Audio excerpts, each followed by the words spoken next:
Gracias a todos. Yo soy el doctor Walter Peña Vázquez, pediatra de la emergencia de la UCI pediátrica del Hospital 2 de Mayo. Bueno, conmigo vamos a ver algunos capítulos de la parte de pediatría en la academia. Creo que inician recién el día de hoy pediatría, ¿no? Entonces, en la parte de pediatría, básicamente, algunos puntos que les voy a dar para lo que los otros colegas, el doctor Walter Luque, que también trabaja conmigo en la UCI pediátrica del 2 de mayo, y esencialmente coincidimos en lo mismo, ¿no? Que lo que tenemos que tratar de lograr, que entiendan, no pretendemos que les guste pediatría, ¿no? O sea, lo que queremos lograr es que básicamente sepan enfrentarse ante una pregunta de pediatría. Para enfrentarse ante una pregunta de pediatría, básicamente es tratar de determinar qué es lo que nos están pidiendo. Todo lo que viene o todos los apartados que se les ponen en la pregunta es por algo. Tratar de utilizar la parte de epidemiología, tratar de utilizar sobre todo la edad que les plantean en el paciente para poder enfrentar a dichas preguntas. Como les dije anteriormente, todo lo que nos plantean en la pregunta es importante. La edad, los factores de riesgo, si el paciente tuvo o no tuvo tratamiento antibiótico previo, si tuvo antecedente prenatal de importancia, si es que tomó antibióticos días previos, todo eso nos hace enfrentarnos hacia el paciente y hacia determinar cuál puede ser la clave más factible que nos pueda desarrollar los temas. Estamos en la parte teórica, ¿ya? En la parte teórica y agregado un grupo de preguntas adicionales para poder enfrentarnos a cómo vamos a hacer la parte de repente, la parte tanto de simulacros como la parte de que va a ser básicamente resolución de preguntas, ¿ya? Ahorita básicamente es la parte temática, algoritmos, saber entender ante qué estamos, y me interesan los puntos claves en cada pregunta. Como le digo, simplemente la idea, hay bastantes temas para el día de hoy. Básicamente es tratar de determinar qué es lo que más nos pregunta sobre estos temas y en base a eso tratar de discernir entre cuál es lo más importante de lo que vamos a conversar. Bueno, comenzamos. Con respecto a la parte de enfermedades exantemáticas, es un tema muy preguntado en todos los exámenes de residencia. La idea es saber enfrentarnos hacia qué estamos. ¿Qué es un exantema? Es un eritema de aparición reciente que se extiende en toda la piel. Y hay de varios tipos. Tenemos el escarlatiniforme, el morbiliforme y el rocioliforme. Escarlatiniforme, como su nombre lo dice, lo típico del escarlatiniforme es la escarlatina. ¿Y por qué se caracteriza la escarlatina? Se caracteriza porque si yo le pongo la mano en la piel del paciente, voy a notar como elementos finos micropapulares, como el aspecto de lija, para que me entiendan, eritematosos, puntiformes, rojizos, que tienen confluencia con el hipertrofia de folículos pilosos. Esa es la escarlatina. Morbiliforme, ¿quién es lo típico de morbiliforme? Sarampión y rubiola. Es decir, ¿qué son? Máculas eritematosas confluentes diseminadas que dejan pequeñas áreas de piel sana. Es decir, el paciente está prácticamente rojo, completamente, toda la superficie de la piel. Es el denominado exantema rojizo. Y el rocioliforme son manchas que pueden ser rosa, que pueden ser rojas, pero que también son pálidas. El rocioliforme, como su nombre lo dice, la rociola es lo más característico. ¿Y quién lo da? La rociola también llamada sexta enfermedad. Exantema súbito, el aspecto moteado o piel de leopardo. Entonces, esas son las partes iniciales. Saber que hay exantemas típicos para una determinada enfermedad, que la escarlatina va con finos puntos, que el morbiliforme, el típico es sarampión y rubiola, y que la rociola tiene una característica que va con manchas pálidas. Entonces, cuando nos den las características del paciente, nos van a poner la edad y nos van a poner las características del exantema. Ahora, entonces, cuando yo tengo un exantema, lo primero que tengo que preguntarme en el paciente es si este paciente que trae un exantema tiene fiebre o no tiene fiebre. Si tiene fiebre, pues me pregunto lo siguiente: ¿la fiebre está en paralelo con el exantema? Es decir, paciente que el día lunes inicia un exantema y en paralelo tiene fiebre, o el paciente tiene fiebre y luego aparece el exantema. Tengo que preguntarme esto: ¿el paciente tiene fiebre? Si me dicen que sí, entonces me pregunto, ¿está en paralelo o no está en paralelo con el exantema? Si está en paralelo con el exantema, si no está en paralelo, pues perfecto, pienso en exantema súbito. El exantema súbito, denominada sexta enfermedad, germen típico herpes humano tipo 6, se caracteriza, ¿por qué? Porque la primera etapa es una etapa febril, el niño puede lucir completamente bien, ¿ya? Cae la fiebre y recién aparece el exantema. Pero si la fiebre no está en paralelo con el exantema, yo tengo que ver qué lesión típica tiene el paciente. Y las lesiones típicas van a variar. Por ejemplo, si hay vesículas, lo típico de vesículas o la enfermedad exantemática típica de vesículas, ¿cuál es? Varicela. Si hay un exantema maculopapuloso eritematoso, ¿quién es lo típico? O es sarampión o es rubiola. Si hay micropápulas eritematosas, lo típico es escarlatina. Y si hay lesiones no muy típicas, y además el paciente tiene fiebre en paralelo, buscaremos si es que el paciente tiene algún criterio para pensar en una enfermedad de Kawasaki. Pero si es que no hay fiebre en paralelo, entonces estaremos hablando de un eritema infeccioso. Quinta enfermedad, germen típico, parvovirus B19. Entonces, con lo de acá, de este fluxograma, podemos sacar algunas conclusiones. Que para poder infectarme ante una pregunta de un paciente que tiene un exantema, tengo que preguntarme si el paciente tiene fiebre. Primero. Segundo, ver la lesión típica que me están planteando. Y si es que la fiebre está o no en paralelo con dicho exantema.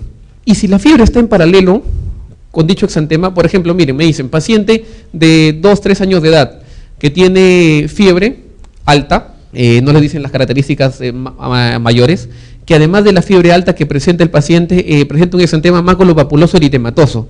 Entonces ustedes dicen, ¿tiene fiebre? Sí, perfecto. ¿Qué lesión típica tiene el paciente? ¿Está en paralelo? Perfecto. ¿Qué lesión típica tiene?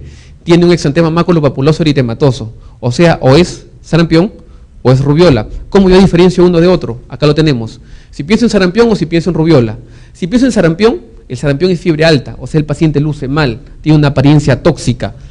Va con tos, con afonía y con conjuntivitis, pero es una conjuntivitis con fotofobia, a diferencia de la rubiola, que la fiebre tiene que ser baja, o sea, el paciente tiene fiebre, puede estar con 38, 38 y medio, pero luce bien, aspecto general bueno, adecuado, conjuntivitis sin fotofobia, dos diferencias ya.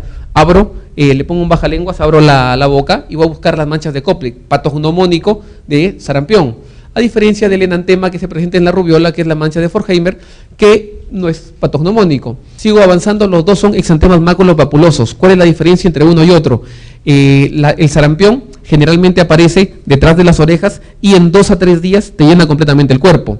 La rubiola es mucho más rápida, en menos de 24 horas llena completamente el cuerpo. O sea que ya tenemos dos elementos importantes a discernir. Uno es la evolución de la enfermedad. El sarampión, la evolución es mucho más, demora mucho más en llenar el cuerpo. Generalmente es de acá arriba hasta la punta del pie, 2 a 3 días, a diferencia de la rubiola que en 24 horas ya llenó todo el cuerpo. Y eso lo vamos a ir viendo en el transcurso de la evolución de la exposición.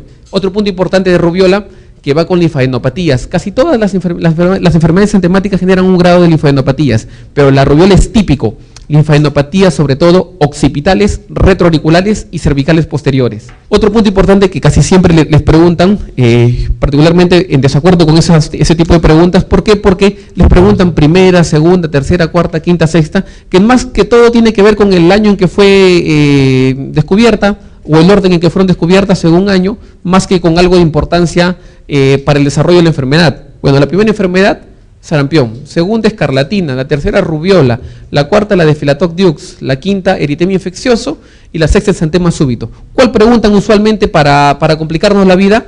La quinta y la sexta. La quinta, eritema infeccioso, germen parvovirus B19, la sexta, exantema súbito o rociola, también el germen es herpes humano tipo 6, también lo puede generar el herpes 7, pero en 95% de los casos a más es el herpes humano tipo 6.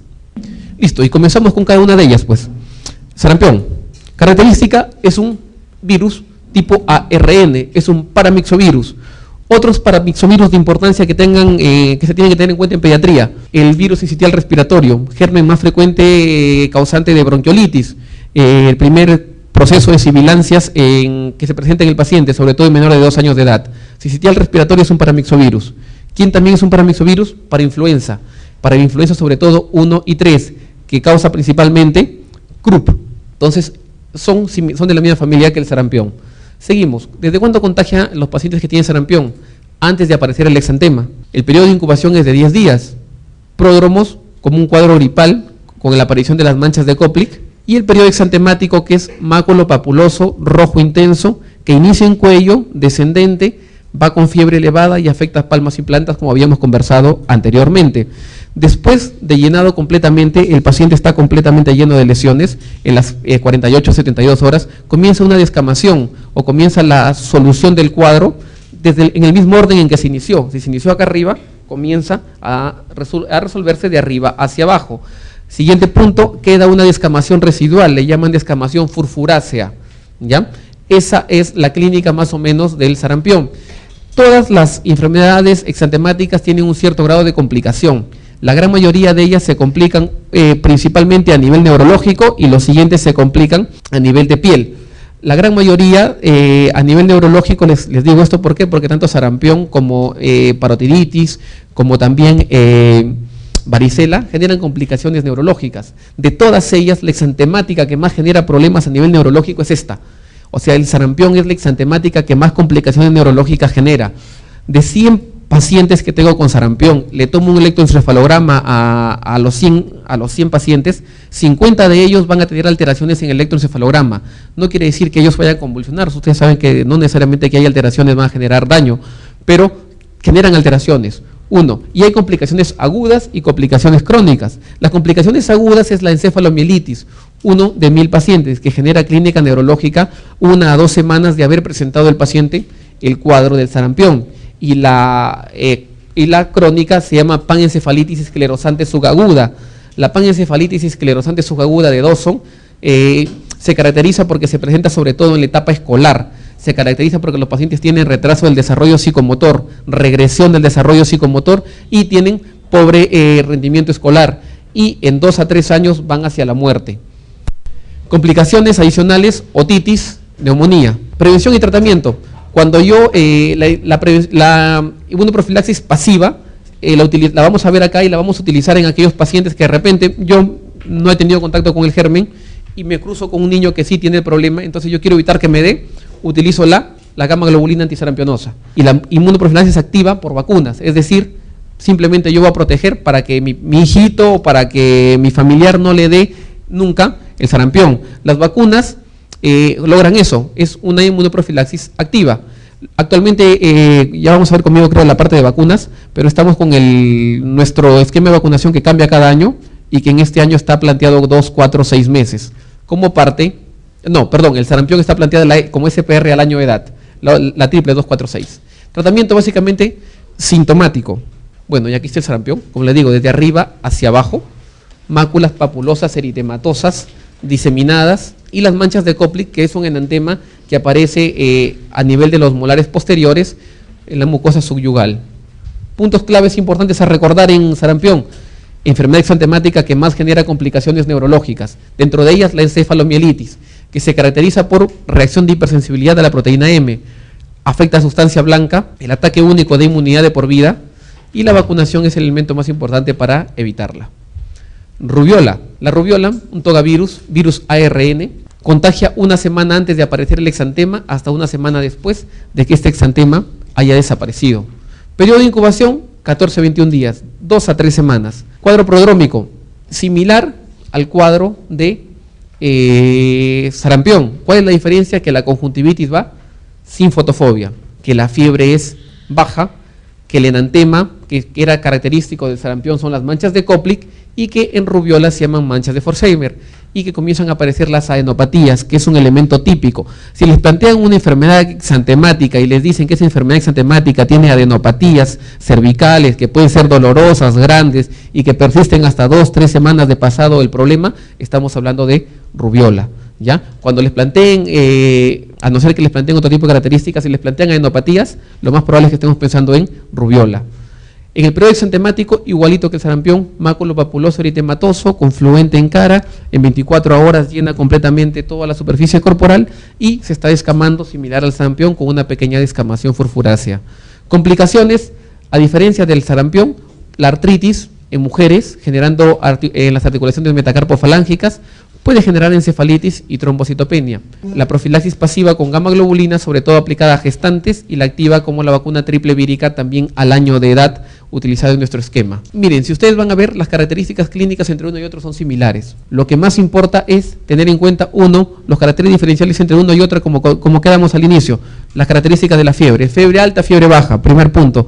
Segundo, el enantema típico, que de sarampión es las manchas de Koplik. El periodo de evolución: rápidamente rubiola, sarampión es 2 a 3 días en llegar a generar evolución, y las linfadenopatías que son típicas de rubiola. Con eso ya más o menos nos ubicamos en lo que es exantema máculo papuloso eritematoso. Algo más, Algunas preguntas también les van a hacer sobre eso. Dicen que lo típico del sarampión, de la rubiola es esta, ya maculopapuloso eritematoso, pero se ha visto que hasta puede generar un exantema escarlatiniforme. Si yo comparo, si tengo dos niños y yo que no he entrado en contacto, no he tenido ni sarampión ni rubiola y quiero contagiarme, por decirlo de alguna manera, no lo puedo evitar, tengo que contagiarme de uno de ellos, o quiero evitar el contagio, sarampión contagia mucho más rápidamente que rubiola, entonces el sarampión es altamente contagioso. Entonces, si yo tengo que evitar a algún paciente, sería evitar al sarampión más que a la rubiola. Adenopatías pueden persistir por semanas, como les dije, hasta un mes, incluso más tiempo, las adenopatías se van resolviendo poco a poco. Y vamos con la lesión típica vesicular. La lesión típica vesicular,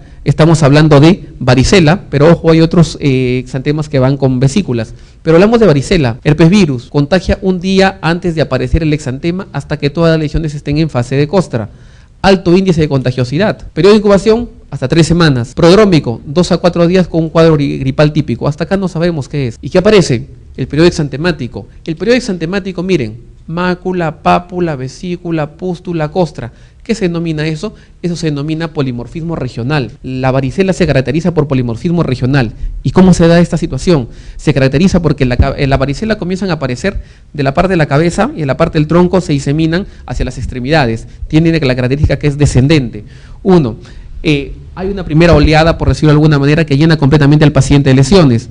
Pasan 48 a 72 horas y las lesiones que estaban avanzando de la primera oleada, que estaban avanzando y que estaban en mácula, pápula, probablemente en vesículas, aparece la segunda oleada, de tal manera de que se juntan las lesiones de la primera y la segunda oleada, de tal manera de que si yo localizo solamente una zona en el paciente, voy a tener un polimorfismo regional, o sea, voy a tener máculas, voy a tener vesículas, voy a tener costras, de tal manera de que voy a tener lesiones que van a estar en distinta etapa de evolución, y eso da la característica típica de la varicela que se llama polimorfismo regional, similar a la parte de cara que ven aquí en el niño. Entonces, generalmente evolucionan así. Por eso, en la primera etapa a veces no nos damos cuenta. Vienen los pacientes con fiebre y con máculas. No sabemos cómo está la evolución todavía, pero lo vemos después de 3 días y ya están las vesículas típicas. Las vesículas típicas luego se llenan de pus, luego se hacen costras.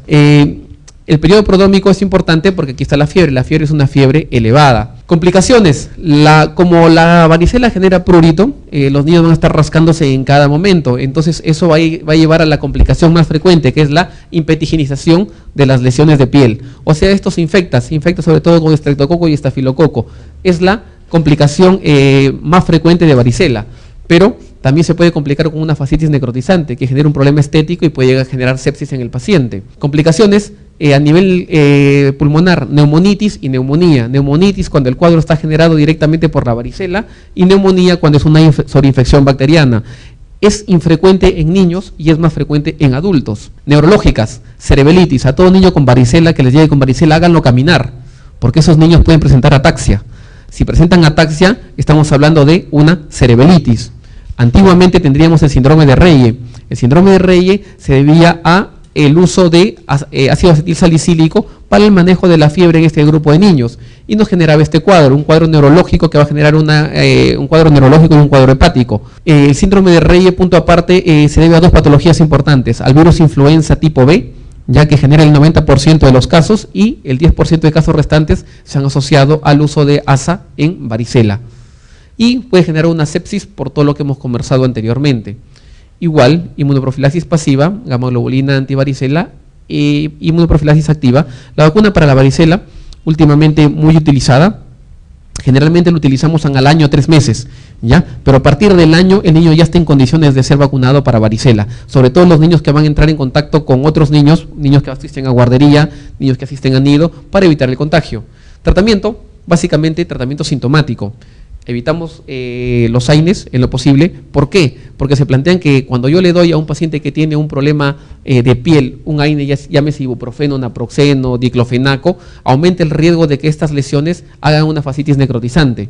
Entonces, tratar en lo posible de manejarlo con Panadol y sintomáticos, clorfenamina de repente para el manejo del prurito. Con respecto a la ciclovir, antiguamente se decía, ¿no?, planteado que la ciclovir debe darse en las primeras 72 horas porque si no el paciente se va a complicar. Ahora, lo realmente planteado actualmente es lo siguiente: por vía oral o por vía endovenosa. Realmente le debo dar aciclovir a aquel paciente que tenga un criterio de que la probabilidad de que la enfermedad se vaya a complicar. asistencia a guarderías, inmunocomprometido, niño cardiópata, niño nefrópata, niño que tenga alguna condición que lo haga que la enfermedad tenga peor curso. Lo ideal, sí, es cierto, hay que utilizarlo en las primeras 24 horas, pero miren, si nos enfrentamos a la enfermedad, probablemente en los 2 a 4 primeros días, yo no puedo saber si este paciente va a ir hacia un cuadro de varicela. ¿Por qué? Porque es un cuadro gripal típico, tos, estornudos, rinorrea y fiebre. Nadie puede saber si este cuadro va a evolucionar a varicela o no. 4 días después, cuando aparecen las primeras vesículas, recién nos podemos dar cuenta de que es un cuadro de varicela. Si es que tenemos la sospecha o por epidemiología en el nido o un familiar tuvo el cuadro, sí lo podemos utilizar si es que queremos, si es que el paciente es paciente de riesgo. Si no, tomamos en cuenta lo siguiente, miren, vía oral, mayores de 12 años de edad, enfermedad dermatológica o pulmonar crónica, o sea que si es que tiene varicela y la varicela genera una probable neumonía, este paciente puede tener peor curso. Pacientes que reciben a largo tiempo salicilatos o corticoides, son pacientes que pueden estar inmunodeprimidos y pueden generar mayor probabilidad de complicaciones. Y las gestantes, endovenosos inmunocomprometidos de enfermedad grave, que acorta la probabilidad de la duración del cuadro, uno, y aparte de disminuir la duración del cuadro, disminuir la severidad de enfermedad. Pero como saben, esto simplemente no evita que el paciente de todas maneras se complique. En varicela, el único lugar aceptado para tratar a estos pacientes infectados es el Hospital del Niño, ¿ya? En el Hospital del Niño tienen una zona aparte para varicela y van a tener todas estas complicaciones. Es potencialmente evitable, todavía se mueren niños con varicela, ¿ya? Así que si ustedes tienen la oportunidad de verlos y evitarlo, háganlo. Ya hace poco he visto 2 casos de 2 niños que han fallecido, ¿no? Los 2 de ellos por problema de sepsis. Entonces, tratar de determinar rápidamente el cuadro evolutivo de la enfermedad, por favor, y el tratamiento es sencillo. Simplemente el tratamiento sintomático. Y si tienen duda o algún problema, y si ya tiene cerebritis, derívelo a un lugar donde lo puedan manejar porque el paciente ya está complicado. Escarlatina. Vamos a las enfermedades exantemáticas, pero que ya tienen causa bacteriana. Escarlatina, Streptococcus pyogenes, el mismo que genera faringitis aguda. Streptococcus beta hemolítico del grupo A. La escarlatina contagia durante la fase aguda hasta un día post tratamiento. La edad escolar, 5 a 15 años de edad, que es la misma edad, como vamos a ver, que va a presentar la fiebre reumática, porque es el mismo germen que está generando el problema. Periodo de incubación, 1 semana. Y todo lo típico de faringitis, pues. Abrimos la boca del paciente, tiene fiebre alta, lengua subburral y aframbuesada, exudado faríngeo y adenopatías cervicales. Y el periodo exantemático se caracteriza por lo siguiente. Mire, primero, abro la boca del paciente, lengua frambuesada, subburral roja, subburral blanca, entro, veo la garganta, puedo encontrar el exudado faríngeo. El exudado faríngeo se encuentra entre el 30 al 50% de faringitis agudas por estreptococo. O sea, en otras palabras, no porque yo no encuentre exudado faríngeo voy a pensar que no hay faringitis bacteriana. ¿Qué otros criterios me hacen pensar que puede haber faringitis bacteriana? Aparte, petequias en paladar, adenopatías, ¿ya? Eso nos ayuda a discriminar. Y cuando viene el periodo exantemático, se caracteriza por esto, miren, son lesiones puntiformes, micropapulares, que más que verlas, ustedes la palpan, y que se caracteriza porque tienden a acumularse en las zonas de los pliegues. Eso se llaman líneas de Pastia, por eso ustedes ven acá como líneas que se forman, y que tiene la característica de respetar los surcos nasogenianos y generando la denominada facies de Filató. Entonces, pápulas eritematosas, se palpan mejor que se ven, blanquean a la presión, las líneas de Pastia en los pliegues y las facies de Filató que respeta los surcos nasogenianos. Esa es la clínica típica de una escarlatina. El diagnóstico, frotis faríngeo, prueba rápida y cultivo. ¿Cómo yo diagnostico una faringitis aguda? Realmente el diagnóstico es clínico. Si es que yo tengo la duda, o en otros países, ¿qué es lo que hacen? Viene un paciente con faringitis aguda y yo quiero ver si es estreptocócico o no es estreptocócico. La gran mayoría saben que es viral. 85% de casos de faringitis aguda son virales, 15% son bacterianos. Del 15% bacterianos, la gran mayoría es estreptococo beta hemolítico del grupo A, el causante del problema. Entonces, en otros países, por cuestiones de ahorro o disminución del riesgo de que haya resistencia antibiótica, ¿qué hacen? Toman una prueba rápida para determinar si es que este germen es estreptococo o no. Si es que no es perfecto, no le dan tratamiento. Si es que hay la duda, toman el cultivo y darán tratamiento empírico hasta que salga el resultado de cultivo. Complicaciones de la faringitis aguda y la cuadro escarlatina: Fiebre reumática y glomerulonefritis. La fiebre reumática la vamos a ver en el transcurso de la exposición. El tratamiento sigue siendo la elección, estreptococo sigue siendo sensible, el 100% de ellos sigue siendo sensible a penicilinas. A la cabeza lo que utilizamos es amoxicilina, penicilina vía oral es útil. También utilizamos macrólidos cuando hay alergia a penicilina. Hay muchos esquemas de tratamiento, hasta 15 medicamentos que pueden utilizar, pero el más sencillo de todos, económicamente aceptable, sigue siendo la amoxicilina a dosis de 50 miligramos kilo día, cada 12 o cada 8 horas, como quieran utilizarlo. Parotiditis, virus de la parotiditis, miren, otro paramyxovirus, similar a ¿quién? A sarampión, sincitial respiratorio, para influenza. Igual hombres y mujeres, igual porcentaje. Contagia desde un día antes de aparecer la hinchazón hasta 3 días después de que la hinchazón ha desaparecido. 40% son subclínicas, es decir que 60% nada más vamos a detectar. ¿Qué más? El periodo de incubación de 2 a 4 semanas. Pródromos, fiebre, mialgias, malestar general. Hasta ahorita, todas las enfermedades exantemáticas que hemos visto son un cuadro gripal inicial y posteriormente se manifiesta en la clínica. Por eso que se hace muchas veces que todo paciente que venga con un cuadro gripal en donde no hay un foco claro, no hay una manifestación clara de cuál puede ser lo que va a manifestar posteriormente el paciente, es reevaluarlo 48 a 72 horas para ver si las manifestaciones se extienden a piel o se van hacia otro foco. Y la fase de estado, parotiditis, el nombre, fiebre urliana también le llaman, este nombre se caracteriza porque teóricamente da a entender que solamente las glándulas parótidas están afectadas, cuando es mentira. Se afectan todas las glándulas salivales, pero las parótidas son el mayor porcentaje que se encuentran afectadas. En menor porcentaje son las sublinguales. Puede que solamente estén afectadas las sublinguales y punto, y no haya manifestación de compromiso de glándulas parótidas. Ahora, generalmente son bilaterales y asimétricas, es decir, por ejemplo, si iniciamos la semana, el día lunes el niño puede comenzar con alteración de la glándula derecha, pero 2 a 3 días se altera a la izquierda. O sea, las dos se alteran, pero una puede estar más grande que la otra, ¿ya? Por eso se llama bilateral y asimétrica. El diagnóstico es clínico, pueden utilizar serología para el virus, la gran mayoría no se hace porque el diagnóstico es clínico, y las complicaciones son elementos importantes, siempre les preguntan y hay que tenerlas en cuenta. Y se las pongo acá. Complicación más frecuente, meningoencefalitis aguda.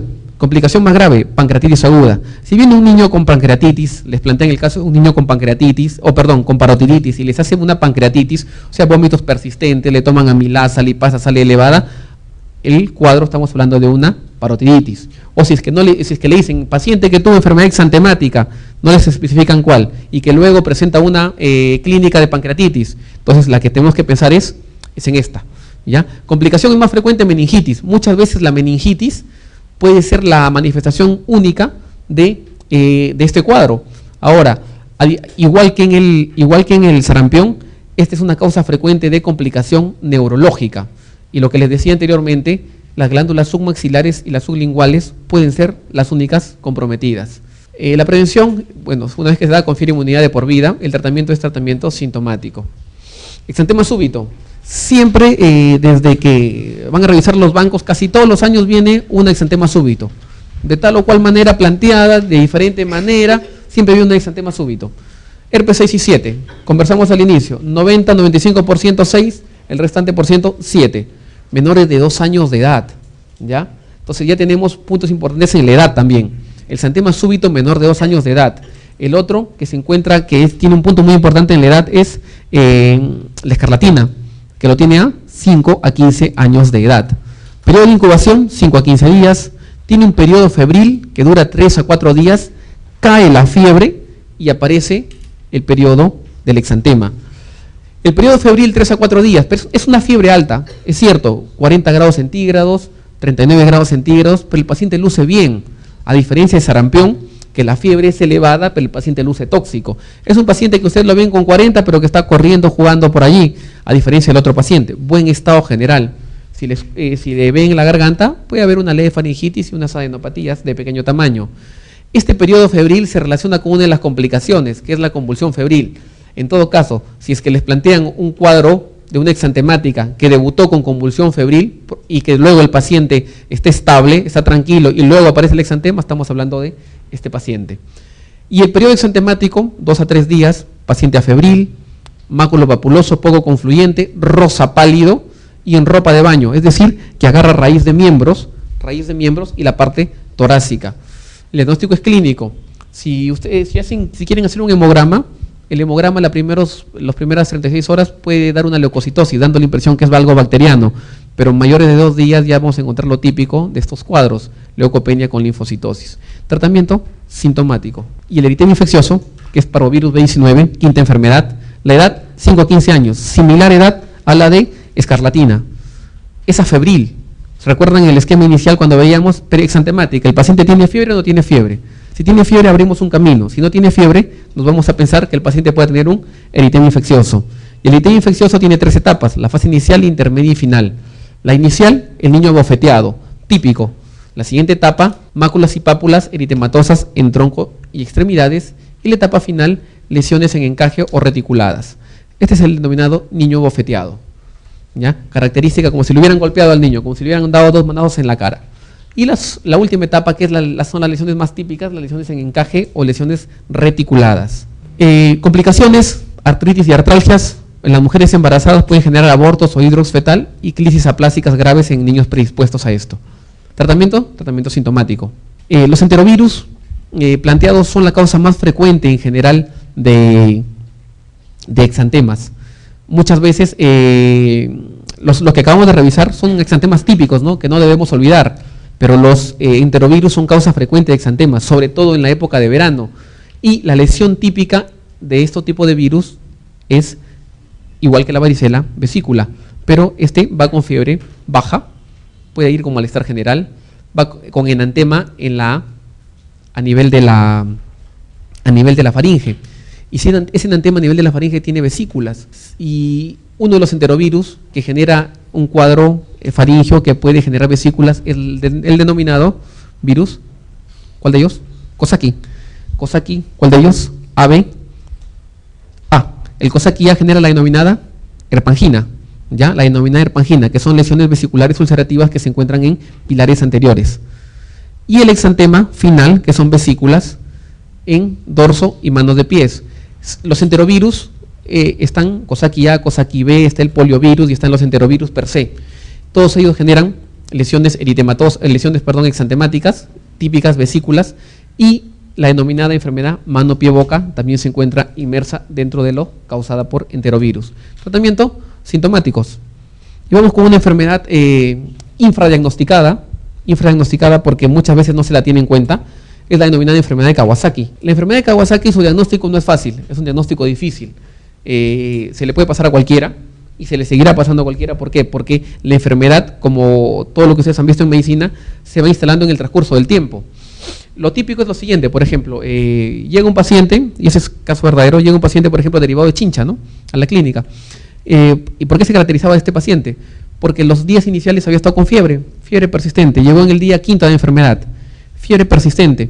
Los primeros días el paciente tenía faringitis y fue tratado como una faringitis, pero la fiebre seguía. Después de 48 horas de uso de tratamiento antibiótico adecuado, entre comillas, para una faringitis, seguía. Y en eso le aparece un rash que fue tratado como una urticaria y lo trataron con clorfenamina, pero la fiebre persistía y la madre ya lo trae con descamación en manos. Llega derivado justamente para eso.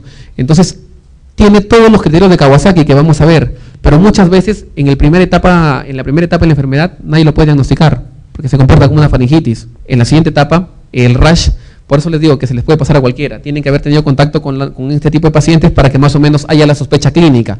Sospecha de fiebre más de 3 días, el cuadro ya probablemente deje de ser un cuadro viral la gran mayoría de veces. Hay que pensar en otro tipo de etiología, y más si es que está teniendo ya 2 criterios de Kawasaki. Es una vasculitis que se autolimita. La mayor prevalencia entre 6 meses a 5 años de edad. Para que recuerden, misma edad de convulsión febril. La convulsión febril se caracteriza porque la edad principal es de 6 meses a 5 años de edad. Es la misma edad que la que predomina la enfermedad de Kawasaki. Principal causa de cardiopatía adquirida en niños en países desarrollados. Y un factor de riesgo para desarrollar posteriormente aterosclerosis. ¿Y por qué se caracteriza? Porque el paciente tiene 5 días de fiebre persistente, que no mejora con nada, y se va presentando características importantes que hay que tener en cuenta. Son 5, miren. 5. Y vamos de arriba hacia abajo para que más o menos se ubiquen. Comenzamos por los ojos. En los ojos, inyección conjuntival. Ustedes lo ven y el paciente tiene inyección conjuntival. Bajamos a la boca, labios fisurados. Abrimos la boca y vamos a ver que hay una faringitis. Seguimos evaluando de arriba hacia abajo, vamos a encontrar una linfadenopatía, más de 1.5 centímetros de diámetro, generalmente y la gran mayoría de veces unilateral. Seguimos bajando y vamos a ver que el paciente va a tener un exantema, pero es un exantema polimorfo. Es decir, que a diferencia de que ustedes dicen exantema maculovapuloso eritematoso, estoy pensando en rubiola y estoy pensando en sarampión. O un exantema puntiforme, estoy pensando en escarlatina, no, el de que es polimorfo, o sea, cualquier cosa, o sea, cualquier manifestación exantemática puede ser manifestación de Kawasaki. Lo siguiente, tiene a nivel edemas de manos, edemas de pies en la primera etapa y los cambios en manos y pies posteriormente de edema y eritema son de escamación. Entonces, tiene todas estas características, son características de Kawasaki. ¿Qué necesito para hacer el diagnóstico? El criterio mayor, que es fiebre, y por lo menos tener 4 o más criterios de los anteriormente dichos. ¿Quién lo genera? La verdad es que todavía sigue en estudio saber cuál es la etiología de Kawasaki. Se han planteado muchos virus, se ha planteado el micoplasma, se ha planteado sincitial respiratorio, se han planteado los Coxsackie, pero ninguno de ellos ha podido determinarse cuál genera principalmente este cuadro. O sea, todavía sigue en estudio. Y aquí miren, labios eritematosos, lengua roja frambuesada, eritema y edema de manos, exantema polimorfo, inyección conjuntival.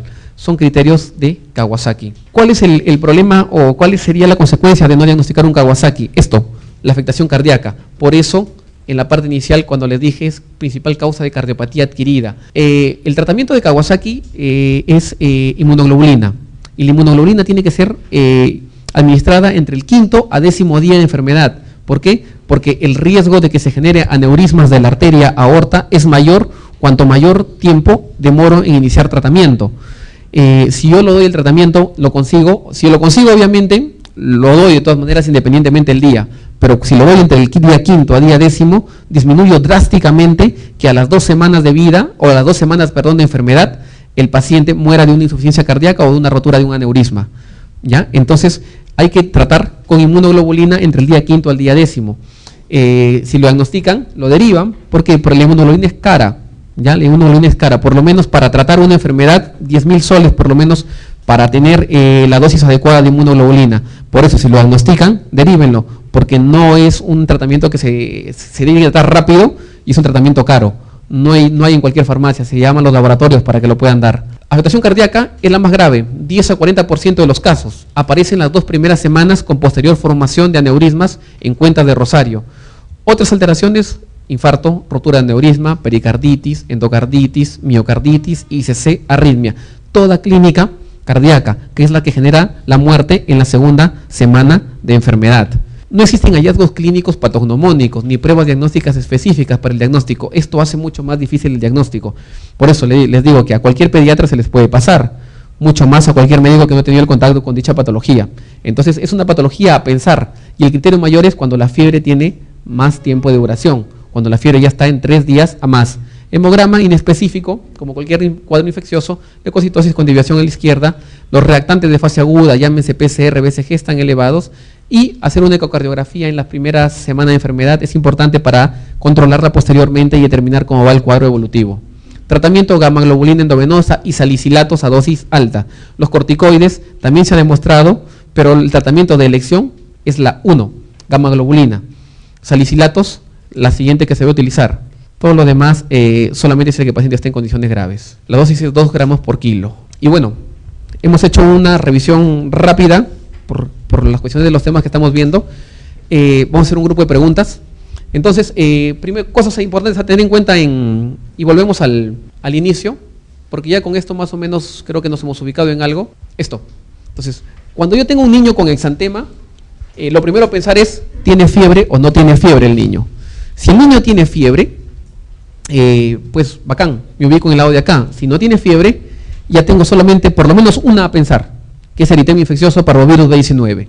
Y estoy pensando en niño bofeteado y estoy pensando en lesiones en encaje y reticuladas. Cuando tengo fiebre, me pregunto, pues, ¿está en paralelo la fiebre con el exantema o no? Si veo que no está en paralelo, o sea, primero aparece la fiebre y luego aparece el exantema, entonces estoy pensando en exantema súbito, herpes 6, generalmente en ropa de baño, rosa pálido, y que generalmente puede debutar a veces con convulsión febril, que es la principal complicación. Cuando tengo un niño que tiene fiebre en paralelo al exantema, busco la lesión típica que me plantea la pregunta, o vesícula o maculopapuloso eritematoso, o micropapular, y veo, pues, si es vesícula, yo digo enterovirus, o en todo caso varicela.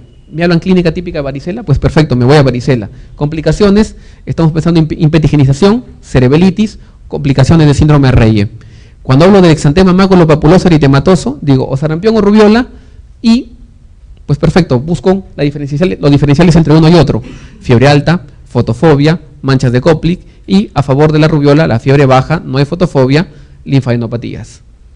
Si tengo otro niño que tiene lesión típica, es micropapuloso eritematoso, y me plantean que la además tiene faringitis aguda, fácil, pues estamos hablando de una escarlatina, y el tratamiento de elección es penicilinas.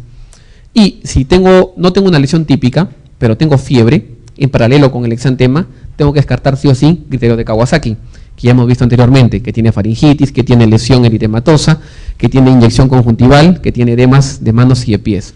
Entonces,